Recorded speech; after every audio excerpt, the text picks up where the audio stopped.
Welcome to Star TV News. I'm Sarah Kamara. In our headlines tonight, court-martialed convicts 8 soldiers following a 2-year trial. The court, meanwhile, has freed General Tamba and Mendy, who were accused of deserting the army after they were found to be not guilty of the charges. Employers of Banjul breweries held what they described as a peaceful protest following 75% tax increment levied on them by the government. On the international scene, food shortage hits Somalia in Ramadan. And Asian countries begin to restrict garbage imports from the West. Those are our top stories this evening, and now the news in depth.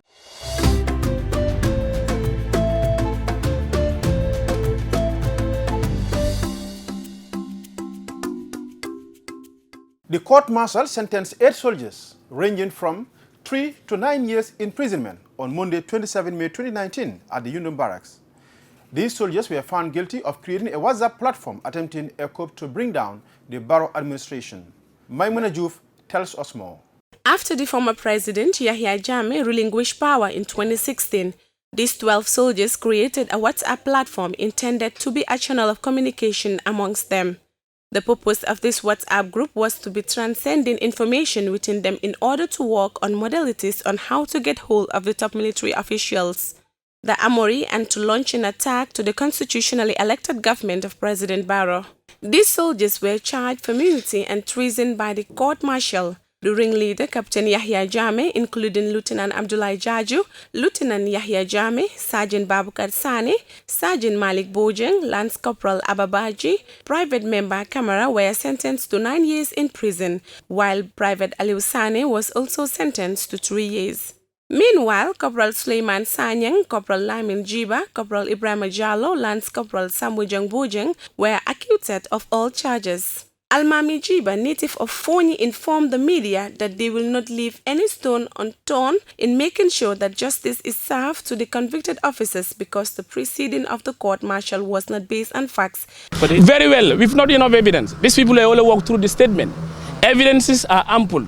If you charge somebody treason, mutiny, there should be ample evidence for you to suffice to make your judgment. And for them, their next step is to forward the matter to the appeal court or high court. And I believe we will take the matter to the high court, and also walk through the court of appeal. If it doesn't work, we will send it to the high court. The conviction of these 8 officers were rejected by their families and loved ones.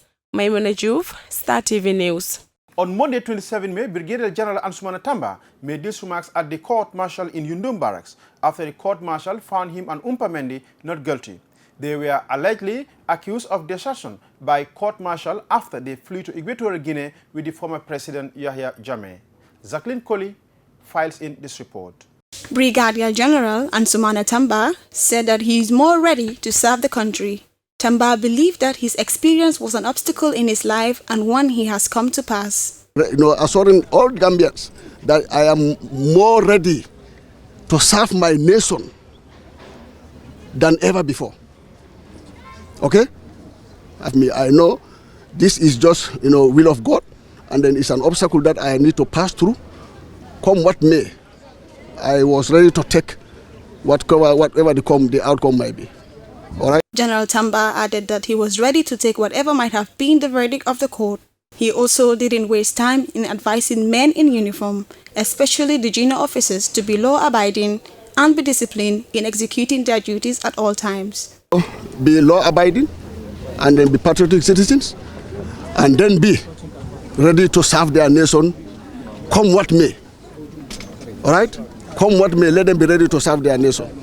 The court-martials declares the 2 generals, Umpa Mendy and Tamba, not guilty of desertion. The 2 victims were arrested after they came back from Equatorial Guinea. General Umpa Mendy and General Ansumana Tamba were part of the delegation which flew with the former president Yahya Jammeh to Equatorial Guinea after a soured election battle in 2016. Reporting for Star TV News, I am Jacqueline Colley. That was our very own Jacqueline Colley. On Monday, 27 May, the staff and management of Banjul Breweries held a peaceful protest at their doors to express their dissatisfaction over the government's decision to increase tax levied on them. Maimuna Juf reports. Following a dramatic tax hike leveled on the company by government employees of Banjul Breweries took to their doorsteps in what was described as a peaceful protest. to share their dissatisfaction. The company is currently not operating due to the government's tax increase. The president of Banjul Breweries, Mr. Alhaji Cisse, said the tax hike benefits neither their business nor government. Cisse added that their decline in sales also mean less tax for government. He also disclosed that 18 employees have been laid off and warns that many will follow if nothing is done to address the situation. Cisse forwarded that 4 letters were written to the government, but they have not received any response. He mentioned that the government was slow in solving the issue, but with the intervention of the media, he believes the government pay heed to their problems. Alhaji Cisse also confirmed to Star TV that the owner of the company has stopped any form of funding due to the tax increment. He added that there is no production going on. Amadou Dafe, a senior sales staff, said the company expressed his concern about unemployment if the company should shut down. Dafe added that he had high hopes on this present government, but now it seems to him that they are failing in part of developing the youths and reducing the high rate of unemployment and dependency in the country. Maimuna Juve, Star TV News. That was Maimuna Juve reporting. Meanwhile, on Saturday, May 25th, the association called Rise of the Young Gambia organized a symposium on African Liberation Day at Kotu Senior Secondary School Main Hall. Aja Kadisanyang has more on this report. The theme was based on human rights education that every citizen deserves: freedom. Mfamara Jaune, the executive director of Beka Nyankafu and the deputy editor of the Point newspaper, was awarded Best Human Rights Activist of the Year. In his speech, Jaune defined human rights as a set of rights that every human being deserves. The rights includes the rights to economy, social and political. Mr. Jawane lamented that his basic right should also be considered through creating awareness and educating citizens from basic school level to grow with the knowledge that everybody deserves to know. With the knowledge, it should be made clear to them that their rights should be respected and also right to security and movement and so on, he stressed. Mr. Jawane said that every government representative made a promise that they will promote and protect human rights at the United Nations Charter. Suleiman Saho, MP for Central Badibu, emphasized that we are yet to be liberated and independent because our minds are still chained by the white people since we walk under their commandment. Mr. Saho added that we need to take it upon ourselves and make sure that our rights are being respected. Sub-Inspector Lamin Traoré of the Gambia Police Force, Sarah's Police, they will enforce policy with the rule of law. Ajakadi Sanyang, Star TV News. And that was Ajakadi Sanyang. On the international scene, Somalis are already facing the intensity of United Nations warning earlier this month on a possible severe drought and food shortages in the country. Prices of fruits and vegetables have increased in the past weeks due to lack of enough rainfall in the holy month of Ramadan. Many inhabitants are finding life unbearable. More on this report with Africa News. Somalis are already facing the intensity of the United Nations warnings earlier this month on a possible severe drought and food shortages in the country. Prices of fruits and vegetables have increased in the past weeks due to lack of enough rainfall in the holy month of Ramadan.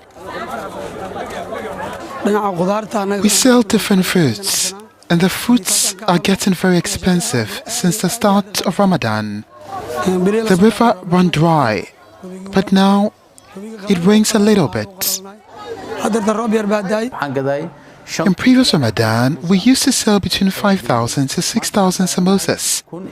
But today, we only sell about 1,200 samosas. This happens because the country is in conflict and there's a drought.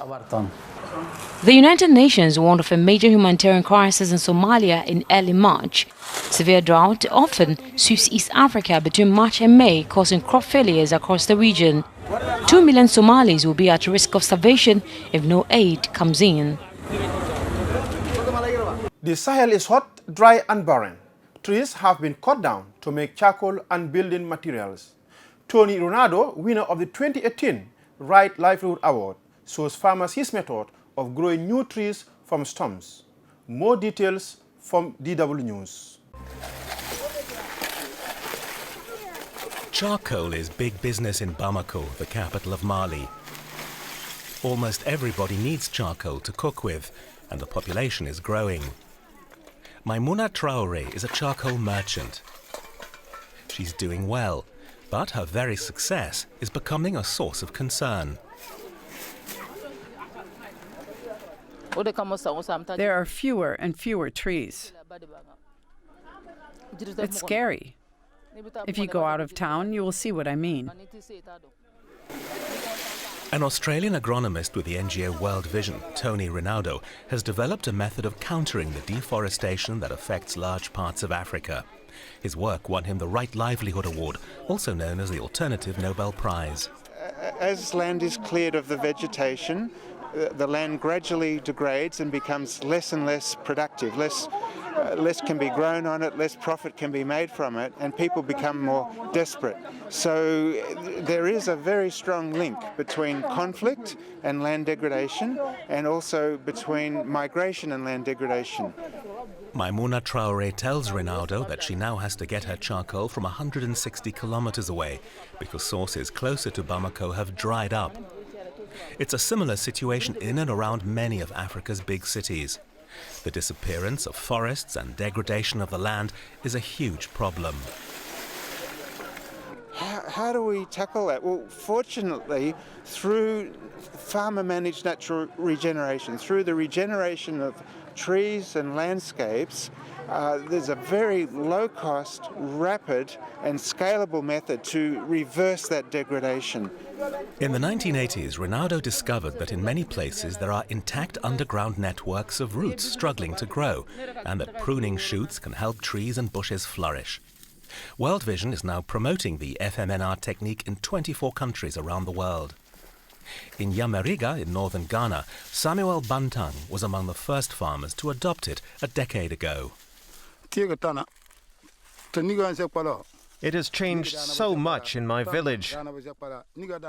We used to have to drive our cattle long distances to graze, and thieves could steal them. But now they can graze nearby. But there's still a lot to do. The villagers regularly go out and work on reviving areas of degraded land, applying Rinaldo's technique, and trim new shoots growing out of old stumps. Farmer-managed natural regeneration isn't complicated. It involves targeted pruning and protecting of new growth. Still, it's very effective. These saplings will hopefully grow into tall trees. We cut some shoots, but leave the bigger ones, just one or two.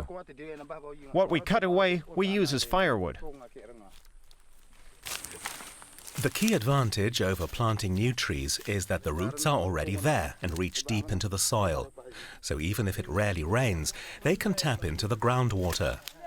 Trees can also raise the water table, release moisture into the air, and fertilize the soil when their leaves fall and decompose. As conditions improved, Samuel Bantang was able to increase his herd. It has helped a lot. Life used to be much harder, but now things are different. We have a proper income, we can look after our families, pay for health insurance and school fees, and everybody has enough to eat. In Yamariga, 82 hectares of land have so far been reforested.